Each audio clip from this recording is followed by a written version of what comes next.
Hello friends, എല്ലാവർക്കും good morning. അപ്പോൾ ചെമ്മനൂർ പൂവിൻ്റെ ഇന്നത്തെ ഒരു സൂപ്പർ ഹിറ്റ് വിശേഷത്തിലേക്ക് എല്ലാവർക്കും സ്വാഗതം.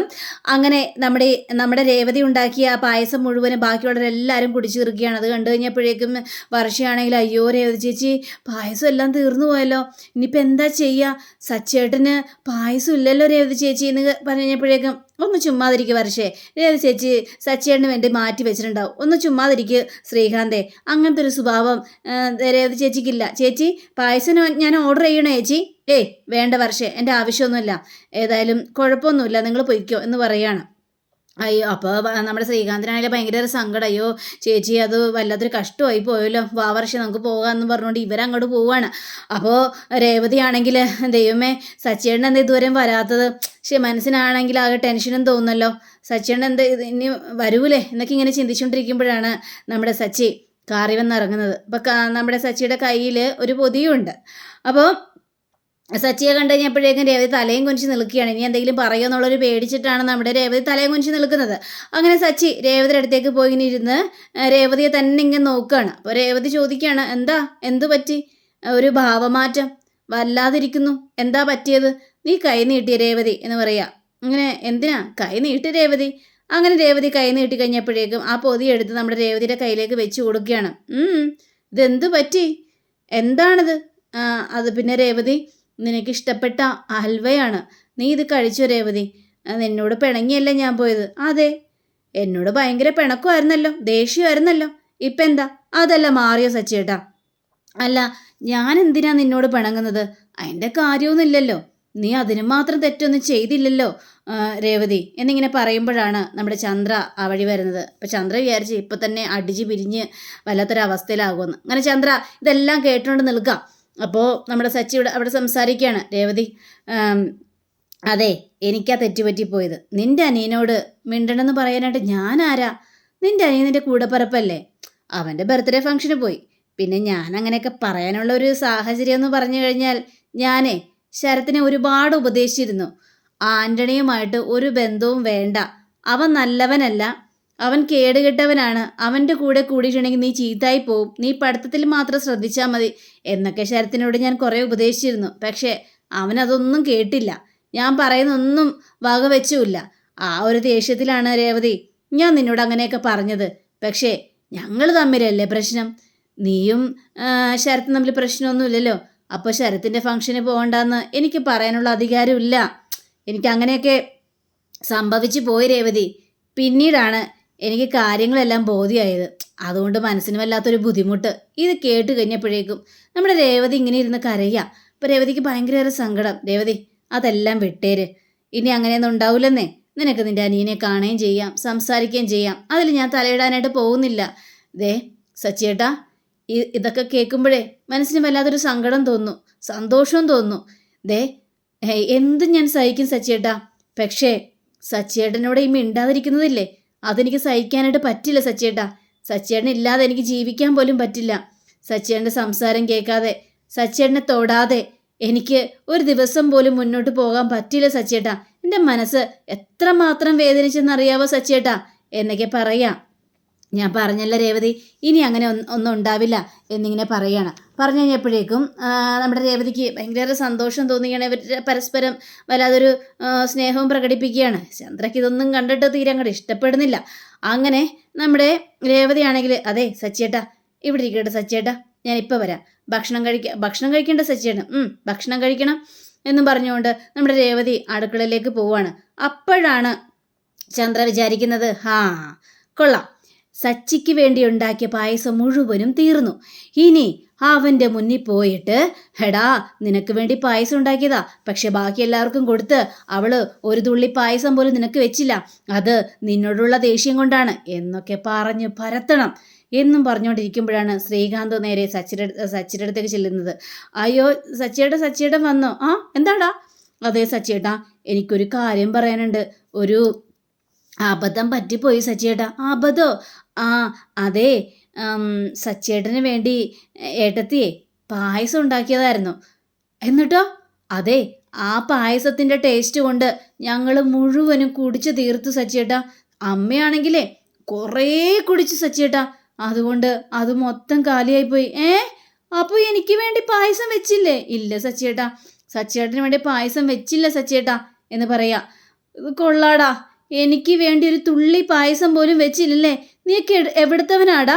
എനിക്ക് വേണ്ടി ഒരു തുള്ളി പായസം നിനക്ക് വെക്കാം, ഒരു 1/2 ഗ്ലാസ്സെങ്കിലും വെക്കാറുന്നില്ലേ എന്ന് ചോദിച്ചു കഴിഞ്ഞപ്പോഴേക്കും അത് സച്ചേട്ടാ ടേസ്റ്റ് കൊണ്ടാ സച്ചേട്ടാ. പിന്നെ ഞാനും വർഷയും കൂടി പിണക്കത്തിലായിരുന്നു. അവളെയും കൊണ്ട് പുറത്തു പോയി കുറച്ച് ഫുഡൊക്കെ മേടിച്ചു കൊടുക്കാമെന്ന് വിചാരിച്ചതാ. അപ്പോഴാണ് ഈ പായസം വന്നത്. അതുകൊണ്ട് ഞങ്ങൾ തമ്മിലുള്ള പിണക്കൊക്കെ മാറി. പായസമേ അത്രയ്ക്കും രുചിയായിരുന്നു. ഇത് കേട്ട സച്ചിക്കാണെങ്കിൽ കൊതി വന്നിട്ട് ഒരു രക്ഷയില്ല. അപ്പോൾ നമ്മുടെ രേവതി ഭക്ഷണമായിട്ട് വരികയാണ്. അപ്പോൾ സച്ചി ചോദിക്കുകയാണ്, രേവതി പായസം ഉണ്ടാക്കിയിട്ട് എനിക്കൊരു തുള്ളി പായസം പോലും വെച്ചില്ലല്ലേ രേവതി? അപ്പോൾ ചന്ദ്ര വിചാരിക്കുന്നത് ഇപ്പം പ്രശ്നം ഉണ്ടാവുമെന്ന്. അപ്പോൾ നമ്മുടെ രേവതി, ആര് പറഞ്ഞു സച്ചിയേട്ടന് വേണ്ടി പായസം ഉണ്ടാക്കില്ല എന്ന്? സച്ചിയേട്ടന് വേണ്ടിയാണ് ഞാൻ പായസം ഉണ്ടാക്കിയത്. അപ്പം പിന്നെ സച്ചിയേട്ടന് മാറ്റി വെക്കാതിരിക്കോ? ദേ പായസം എന്നും പറഞ്ഞുകൊണ്ട് വെച്ചു കൊടുക്കുക. അപ്പോഴേക്ക് ശ്രീകാന്ത്, ആഹാ കൊള്ളാലേട്ടത്തി, ഓ എൻ്റെ സച്ചിയേട്ടാ ഭാഗ്യവാൻ. അപ്പോൾ സച്ചേട്ടന് വേണ്ടി പായസം മാറ്റി വെച്ചായിരുന്നു ഏട്ടത്തി അല്ലേ? കൊള്ളാം, ആയിക്കോട്ടെ നടക്കട്ടെ എന്നും പറഞ്ഞുകൊണ്ട് നമ്മുടെ ശ്രീകാന്ത് അവിടെ നിന്ന് പോവുകയാണ്. സച്ചിക്ക് ഭയങ്കര സന്തോഷം. ആ പായസ പാത്രം ഇങ്ങനെ തുറന്നു നോക്കി കഴിഞ്ഞപ്പോഴേക്കും ആഹാ നല്ല മണം. സച്ചേട്ടാ ഞാൻ വിളമ്പി തരാമെന്ന് പറഞ്ഞുകൊണ്ട് പായസം വിളമ്പി കൊടുത്ത പായസം ഒരു ഇച്ചിരി സ്പൂൺ വെച്ച് ഇങ്ങനെ കോരി കുടിച്ചപ്പോഴേക്കും എന്ത് രുചിയാ. രേവതി നീ അൽവയും കഴിക്കും? ശരി ഞാൻ അൽവ കഴിക്കാം കേട്ടോ. അങ്ങനെ നമ്മുടെ രേവതി അൽവയും കഴിക്കുകയാണ്, സച്ചി പായസവും കുടിക്കുകയാണ്. ഓ എൻ്റെ അമ്മേ, മതിയായ രുചി, അടിപൊളി, നല്ല ടേസ്റ്റ് ഉണ്ട്. അപ്പോൾ നമ്മുടെ ചന്ദ്രയൊക്കെ ഇതൊക്കെ കണ്ടു കഴിഞ്ഞപ്പോഴേക്കും കൂശുമ്പ് മൂത്ത് വല്ലാത്തൊരവസ്ഥയിലേക്ക് നിൽക്കുക. അപ്പോൾ ചന്ദ്ര ഇങ്ങനെ ഒളിഞ്ഞു നോക്കുന്നത് കണ്ടു കഴിഞ്ഞപ്പോഴേക്കും രേവതി ഇത് കാണുകയാണ്. അമ്മേ ഒന്ന് എന്നേ അമ്മേ എന്ന് പറഞ്ഞിട്ട്, എന്താടി? അതെ ഇന്ന് അമ്മേ ഹൽവയോ? എനിക്കെന്തിനാ ഹൽവ? അതോ അമ്മ പറഞ്ഞില്ലായിരുന്നോ? സച്ചിയെ ഇന്നും കുടിച്ചു വരും, എന്നിട്ട് ഇവിടെ പ്രശ്നം ഉണ്ടാക്കും. പിന്നെ നീ ഈ വീട്ടിൽ നിൽക്കില്ല, നിന്റെ സ്വന്തം വീട്ടിലേക്ക് പറഞ്ഞു വിടുമെന്നൊക്കെ. സച്ചിയുടെ കുടിച്ചു വന്നിട്ടില്ലമ്മേ, എന്നെ വീട്ടിലേക്ക് പറഞ്ഞു വിട്ടൂല. അപ്പം അതിൻ്റെ സന്തോഷത്തിൽ അമ്മ കുറച്ച് ഹൽവ കഴിക്കമ്മേ എന്നും പറഞ്ഞുകൊണ്ട് കൊടുക്കുകയാണ്. ചന്ദ്രയ്ക്ക് കാലി വന്നിട്ട് അവിടെ നിന്ന് ഒറ്റ പോക്ക്. സച്ചിക്കും രേവതിക്കും ചിരി സഹിക്കാനും പറ്റുന്നില്ല. അങ്ങനെ പിറ്റേ ദിവസം രാവിലെ ആകുകയാണ്. നമ്മുടെ രേവതി പതിവ് പോലെ തന്നെ പൂ വിൽക്കാനായിട്ട് പോയി കഴിഞ്ഞപ്പോഴേക്കുമാണ് ദേവുവിൻ്റെ ഒരു കോള് വരുന്നത്. അപ്പോൾ ദേവുവിൻ്റെ കോള് വരുന്നുണ്ട് കഴിഞ്ഞപ്പോഴേക്കാ, എന്താ ദേവു? ചേച്ചി എവിടെയാണ് ചേച്ചി? ഞാൻ പൂ വിൽക്കാൻ വേണ്ടി. ചേച്ചി പെട്ടെന്ന് തന്നെ ചേച്ചി ഹോസ്പിറ്റലിലേക്കൊന്ന് വരാവോ? അയ്യോ എന്തു പറ്റി ദേവു? അമ്മയ്ക്ക് എന്തെങ്കിലും അസുഖമുണ്ടോ? ഹോസ്പിറ്റലാണോ? ചേച്ചി ടെൻഷനാവല്ലേ. ഒരു 5 മുഴം പൂ കൊണ്ട് ചേച്ചി ഹോസ്പിറ്റലിലേക്കൊന്ന് വാ. ഓ അത്രയേ ഉള്ളൂ, ചുമ്മാ ഞാൻ പേടിച്ചും പോയി. ശരി ഞാൻ ഉടനെ എത്തിക്കോളാം എന്ന് പറഞ്ഞുകൊണ്ട് ഫോൺ വയ്ക്കാം. അങ്ങനെ നമ്മുടെ രേവതി ഒരു 5 മുഴം പൂവായിട്ട് നേരെ ഹോസ്പിറ്റലിലേക്ക് ചെല്ലുകയാണ്. അപ്പോൾ ദേവു ഇറങ്ങി വരികയും ചെയ്യും. ദേവു ഉണ്ടോ എന്ന് റിസപ്ഷനിൽ ചോദിക്കുകയാണ്. അക്കൗണ്ട് സെക്ഷനിലാണ് വർക്ക് ചെയ്യുന്നത്. അവളെൻ്റെ അനിയത്തിയാണ്, എനിക്കെന്ന് അവളൊന്ന് കാണുമായിരുന്നു എന്നൊക്കെ റിസപ്ഷനിൽ പറഞ്ഞപ്പോഴേക്കും ദേവുവിനെ വിളിക്കുക. അപ്പോൾ ദേവു ഇറങ്ങി വന്നു കഴിഞ്ഞപ്പോഴേക്കും, എന്താ ദേവു 5 മുഴം പൂവൊക്കെ ചോദിക്കുന്നു? ഇവിടെ അക്കൗണ്ട് സെക്ഷനിൽ വെക്കാൻ വേണ്ടിയാണേ. അല്ല അങ്ങനെയാണെങ്കിൽ അമ്മയോട് പറഞ്ഞാൽ പോരെ, ഈ ഓർഡർ അമ്മയ്ക്ക് കൊടുത്താൽ പോരെ? അതൊന്നും ശരിയാവില്ല ചേച്ചി, ഇനി അമ്മ അധികം നാളൊന്നും പൂ വിൽക്കാനായിട്ട് പോവില്ല, അതിന് ഞാൻ സമ്മതിക്കില്ല. അതെന്താ ദേവു? ഞാനിപ്പോൾ ജോലി എടുക്കാൻ പോകുന്നില്ലേ? അമ്മ ഇനി വിശ്രമിക്കട്ടെ ചേച്ചി, അമ്മയ്ക്കിനി വിശ്രമത്തിൻ്റെ നാളുകളാണ്. അതുകൊണ്ട് പൂ വിൽക്കാനൊന്നും അമ്മനെ ഞാനിനി വിടില്ല ചേച്ചി. ഒരുപാട് കഷ്ടപ്പെട്ടതല്ലേ പാവം അമ്മ, ഇനി എന്തിനാ അമ്മയെ ജോലി എടുപ്പിക്കുന്നത്? നമ്മളൊക്കെ ഇല്ലേ ചേച്ചി? ഇതൊക്കെ കേട്ട് കഴിഞ്ഞപ്പോഴേക്കും ദേവു, ഈ ചേച്ചിക്ക് ഒരുപാട് സന്തോഷമായി ദേവു. ചിലവരൊക്കെ മനസ്സിൽ വിചാരിക്കുന്നത് ജോലി കിട്ടിക്കഴിഞ്ഞിട്ടുണ്ടെങ്കിൽ അവരവരുടെ കാര്യം നോക്കി പോകാന്നാ. പക്ഷേ നീ ചിന്തിക്കുന്നത് ഞങ്ങളുടെ കാര്യത്തെക്കുറിച്ചല്ലേ. പിന്നെ ചേച്ചി ഇനി മുതൽ അമ്മയ്ക്ക് പൈസ കൊടുക്കാൻ വേണ്ടി വീട്ടിലേക്ക് വരണ്ട കേട്ടോ. അതെന്താ? വേണ്ട ചേച്ചി, ഇത്രയും നാള് ഞങ്ങൾക്ക് വേണ്ടി ഒരുപാട് കഷ്ടപ്പെട്ടു. ഇനിയെങ്കിലും ആ ഒരു ബാധ്യത തലയിൽ നിന്ന് ഒഴിച്ചു വെക്കൂ. മോളെ, നിങ്ങളൊക്കെ എനിക്കൊരു ബാധ്യതയാണെന്നാണ് നീ കരുതിയിരിക്കുന്നത്? എനിക്ക് നിങ്ങൾക്ക് വേണ്ടി കഷ്ടപ്പെടാനല്ലേ ഇഷ്ടം. വേണ്ട ചേച്ചി, ഒരുപാട് കഷ്ടപ്പെട്ടു, അത് ഞങ്ങൾ മനസ്സിലാക്കണ്ടേ ചേച്ചി. ഇനി അതൊന്നും വേണ്ട. അപ്പോൾ ഇതൊക്കെ കേട്ടുകഴിഞ്ഞപ്പോൾ രേവതിയുടെ കണ്ണുകൾ നിറയുകയാണ്. പലയിടത്തും സംഭവിക്കുന്നത് അവരവരുടെ കാര്യം നോക്കി അവരവർ പോകുന്നതാണ്. പക്ഷേ നീ അങ്ങനെ ചെയ്തില്ലല്ലോ മോളെ. എനിക്ക് ഒരുപാട് സന്തോഷമായി മോളെ. നിന്നെപ്പോലൊരു നല്ലൊരു അനിയത്തിയെ കിട്ടിയത് ഞാൻ അഭിമാനം കൊള്ളുകയാണ്. ഏതായാലും പഠിച്ചു കഴിഞ്ഞപ്പോൾ തന്നെ നിനക്ക് ജോലി കിട്ടിയല്ലോ, അതിൽ വളരെയേറെ സന്തോഷമുണ്ട്. വാ നമുക്ക് പോകണ്ടേ കൊടുത്തിട്ട് വരാം, എൻ്റെ ചേച്ചിക്ക് പൈസയും മേടിച്ച് തരാം എന്നും പറഞ്ഞുകൊണ്ട് ഇവരുടെ കൂടി മേളിലേക്ക് കയറിപ്പോൾ ആ സമയം കൊണ്ടാണ് നമ്മുടെ ശ്രുതി വരുന്നത്. ശ്രുതി എന്തൊക്കെയുണ്ട് ശ്രുതി വിശേഷം എന്ന് വേറൊരു പരിചയമുള്ള ഒരു സ്ത്രീ ചോദിക്കുകയാണ്. എന്നിട്ട് ശ്രുതി അങ്ങോട്ട് കയറി പോവുകയാണ്. അപ്പോഴേക്കും നമ്മുടെ രേവതിയും ദേവും കൂടി പൂവെല്ലാം കൊടുത്തിട്ട് താഴത്തേക്ക് ഇറങ്ങി വരുമ്പോൾ ചേച്ചി ഇനിയേ ചേച്ചി പൂവായിട്ട് തന്നെ അവർ പറഞ്ഞു കേട്ടില്ലേ കറക്റ്റ് സമയത്ത് പൂവെത്തിക്കണമെന്ന്. അതൊക്കെ ഞാൻ എത്തിച്ചോളാം എൻ്റെ ദേവു, കറക്റ്റ് സമയത്ത് തന്നെ ഞാൻ പൂവെത്തിച്ചോളാം, അതിനൊന്നും യാതൊരു പ്രശ്നവുമില്ല. ആ ശരി എങ്കിൽ പിന്നെ നമുക്ക് അങ്ങോട്ട് പോകാമെന്നും പറഞ്ഞുകൊണ്ട് ഇവർ രണ്ടും കൂടെ അങ്ങോട്ട് പോകുമ്പോഴാണ് ശ്രുതി ഡോക്ടറിൻ്റെ കൺസൾട്ടിങ് റൂമിൻ്റെ അവിടെ നിന്ന് സിസ്റ്ററോട് സംസാരിക്കുന്നത്. അപ്പോൾ ഈ ഒരു കാഴ്ച നമ്മുടെ ദേവു കാണുകയാണ്. ചേച്ചി അത് നോക്കി ചേച്ചി, ദേ ശ്രുതി ചേച്ചി വന്നിരിക്കുന്നു. ശ്രുതി ചേച്ചി എന്തിനാ ഇടയ്ക്കിടയ്ക്ക് ഈ ഡോക്ടറെ കാണാൻ വേണ്ടി വരുന്നത്? ഇനി കൺസീവ് ആയോ? ഒന്നും മിണ്ടാതിരിക്കും ദേവു, ഞാൻ ഇനി ഒരു അബദ്ധം അങ്ങനെ കാണിക്കില്ല. ഞാൻ കൺസീവ് ആയെന്നും പറഞ്ഞുകൊണ്ട് വീട്ടിൽ ചെന്ന് പറഞ്ഞു കഴിഞ്ഞപ്പോഴേക്കുവേ അവൾ പറയാം അവൾ ഗർഭിണിയല്ല എന്ന്. ഓ എല്ലാവരും കൂടി എന്നെ അടുത്ത് അങ്ങോട്ട് പൊരിച്ചു. അതിനുശേഷം ഞാനൊന്നും പറയാറില്ല. ഇല്ലേ ചേച്ചി, എന്നാലും എന്തോ ഉണ്ടല്ലേ ചേച്ചി. ഈ ശ്രുതി ചേച്ചി ഇങ്ങനെ ഇടയ്ക്കിടയ്ക്ക് ഡോക്ടറെ കാണാൻ വരേണ്ട യാതൊരു കാര്യമില്ലല്ലോ, അതൊന്ന് അറിഞ്ഞിരിക്കണമല്ലോ. നീ ഒന്നും മിണ്ടാതിരിക്കും ദേവു, ഇനിയും എനിക്ക് പ്രശ്നത്തിൽ ഇടാൻ പറ്റില്ല. ചേച്ചി ഒന്ന് പോയി ചോദിക്കും. ഞാൻ ചോദിക്കാനോ? കൊള്ളാം, നല്ല കാര്യമായി. അവൾ എന്നോട് പറഞ്ഞിരിക്കുന്നത് എൻ്റെ കാര്യത്തിലൊന്നും നിങ്ങൾ ഇടപെടാൻ നിൽക്കണ്ട, കൂടുതൽ പ്രശ്നങ്ങൾ ഉണ്ടാക്കാൻ നിൽക്കരുത് എന്നൊക്കെയാ. ഇനിയിപ്പം ഞാൻ അവളോട് പോയി ചോദിച്ചിട്ട് ഇത് പോയി അവൾ വീട്ടിൽ പോയി പറയും. എന്നിട്ട് അവിടെ വെച്ച് എനിക്ക് പണിഷ്മെൻ്റ് കിട്ടും. എന്തിനാണ് വെറുതെ പണിയുണ്ടാക്കാൻ നിൽക്കുന്നത്? അതിനൊന്നും ഞാനില്ല എൻ്റെ ദേവുവേ.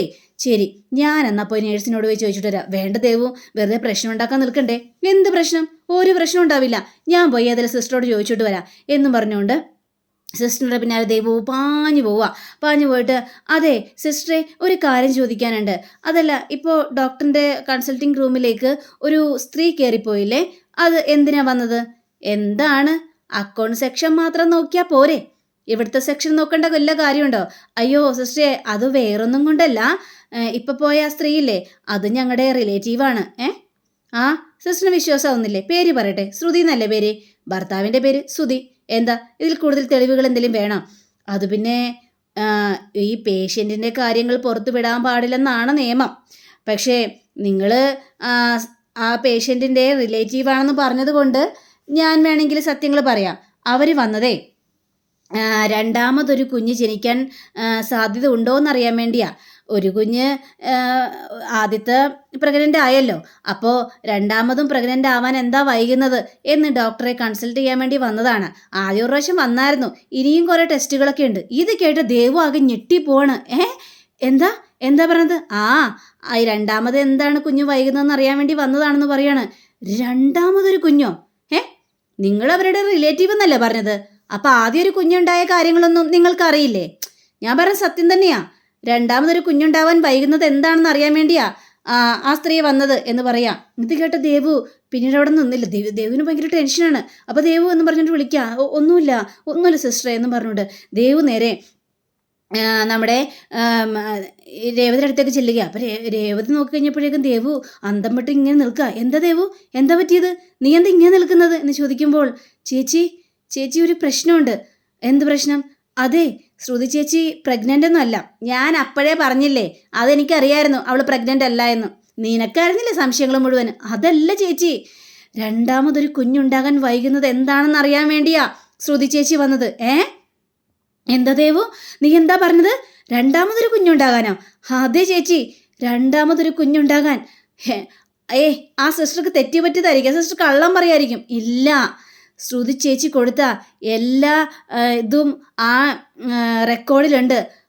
അപ്പോൾ സിസ്റ്റർ കള്ളം പറയേണ്ട ആവശ്യമൊന്നുമില്ല. അപ്പോൾ അങ്ങനെയാണെങ്കിൽ ശ്രുതി ഒരു കുഞ്ഞിനെ പ്രസവിച്ചിട്ടുണ്ടെന്നാണോ? അതെ ചേച്ചി, ഒരു കുഞ്ഞിനെ പ്രസവിച്ചിട്ടുണ്ട്. ശ്രുതി ചേച്ചി എല്ലാവരെയും പറ്റിക്കുകയാണ്. സുധിച്ചേട്ടനെയും ആ വീട്ടുകാരെയും ചതിക്കാണ്. അല്ലെങ്കിൽ അവരെ കണ്ടാൽ തന്നെ അറിയാം അവരൊരു ഫ്രോഡാണെന്ന്. ചേച്ചി ഇതിങ്ങനെ വെറുതെ വിട്ടാൽ ശരിയാവില്ല ചേച്ചി, അവർ ചതിച്ചുകൊണ്ടിരിക്കുകയാണ്. ഇതൊക്കെ കേട്ടുകഴിഞ്ഞപ്പോഴേക്ക് രേവതി തളർന്നു വല്ലാത്തൊരവസ്ഥയിലായി പോവുകയാണ്. ദൈവമേ, എനിക്കത് വിശ്വസിക്കാൻ പോലും പറ്റുന്നില്ല ദേവു എന്ന് പറയാം. ചേച്ചി പറഞ്ഞത് മുഴുവനും ശരി തന്നെയാണ് ചേച്ചി, അവർക്ക് വേറൊരു കുഞ്ഞുണ്ട് ചേച്ചി. പക്ഷേ ഇതെല്ലാം എല്ലാവരിൽ നിന്നും മറച്ചു വെച്ചിരിക്കുകയാണ്. അപ്പോൾ അങ്ങനെയും കാണിച്ചുകൊണ്ടാണ് നമ്മുടെ ഇന്നത്തെ റിവ്യൂ ഇവിടെ അവസാനിച്ചിരിക്കുന്നത്. അടുത്ത റിവ്യൂവിനെ കാത്തിരിക്കുക, സബ്സ്ക്രൈബ് ചെയ്യുക. എല്ലാവർക്കും നല്ലൊരു ദിനം ആശംസിച്ചുകൊണ്ട് തന്നെ നന്ദി, നമസ്കാരം. താങ്ക് യു സീഗൻ, ബൈ.